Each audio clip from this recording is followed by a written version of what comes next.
zeme esot apaļa kā lode un griežoties. Tie nu gan ir skaidri meli, pats savām acīm redzu. Apaļa, griežoties, ahā.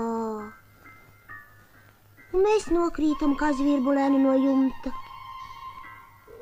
Bet nu tu saki vai prasi kādam, kas un kāpēc.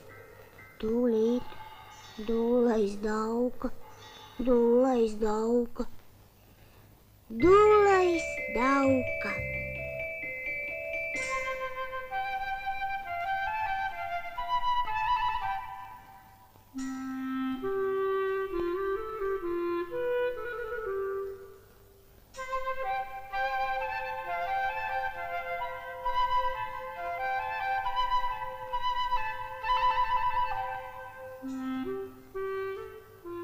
Tomēr, kur paliek saule?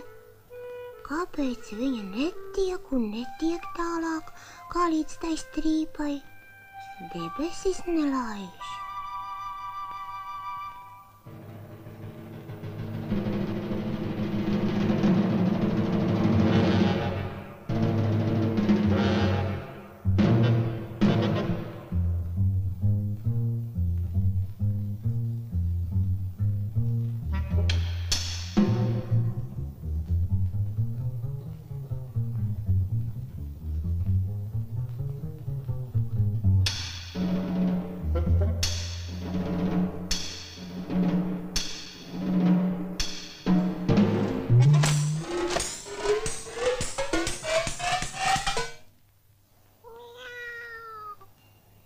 Tur aiz strīpas gan jābūt brīnumiem, to jau pat muļķis var saprast, bet kā lai tur aizkļūst?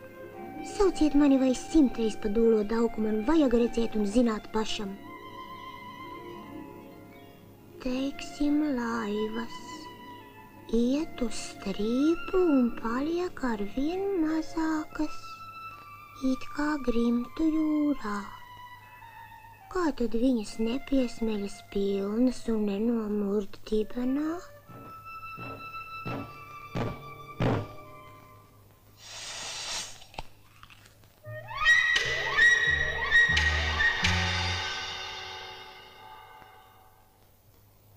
Tikai neraudāt, tikai neraudāt. Ne jau pirmā reize.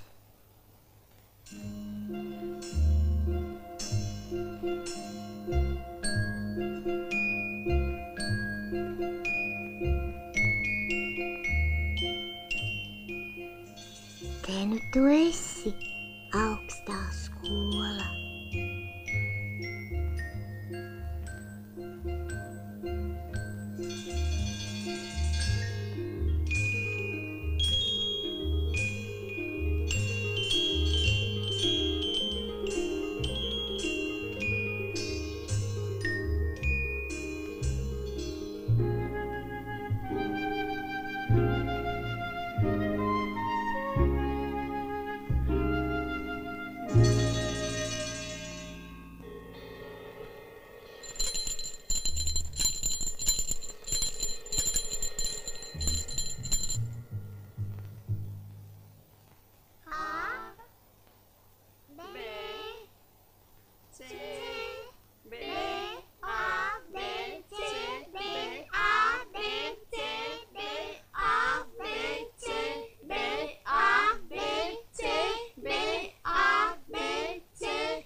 Kāpēc saulīte netiek un netiek tālāk, kā līdz tai strīpai?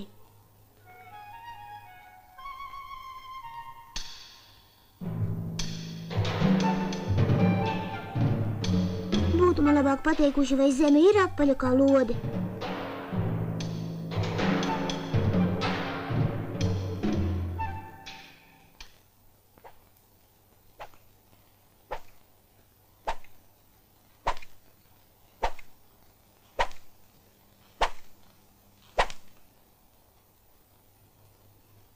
Šī gan laikam nebūs tā augstā skola.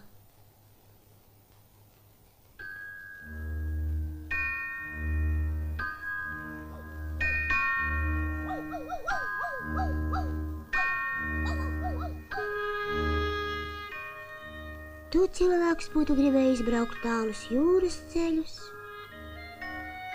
bet nonāc pie skrodera amatu mācīties.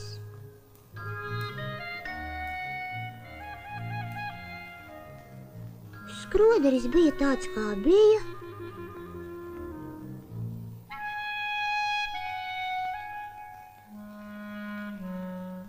un amats, kā jau katram iesācējam.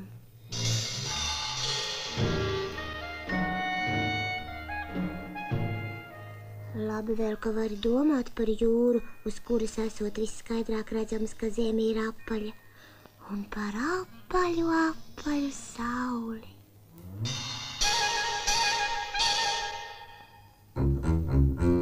Nu nekas, ne jau pirmā reize, toties viņš ir prom.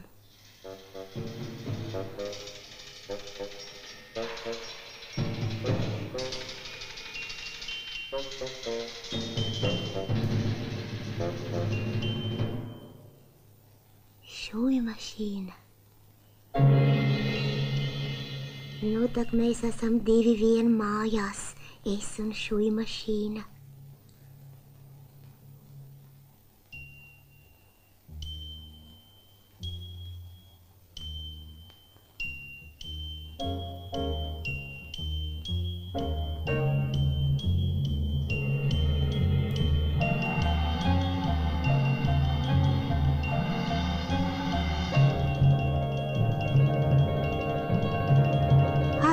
Ātrāk šūjmašīna.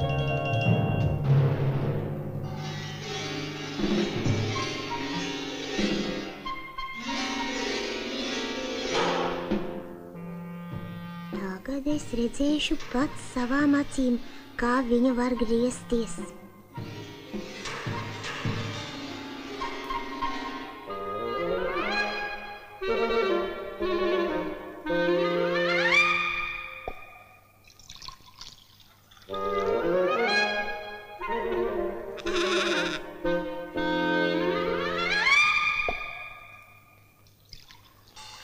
Tikai nebaidies, mašīna, es tevi tūlīt salikšu atpakaļ.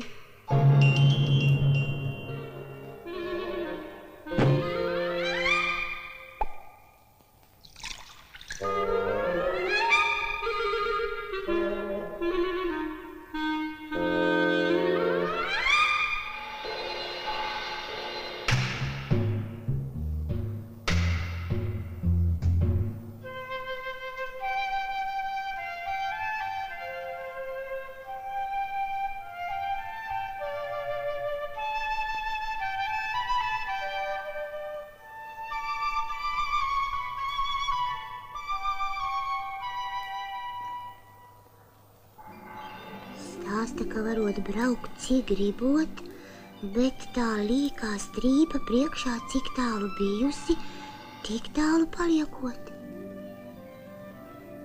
Nu, es vienreiz gribu to redzēt pats, un atpakaļ es nebraukšu, kamēr nebūšu ieraudzījis.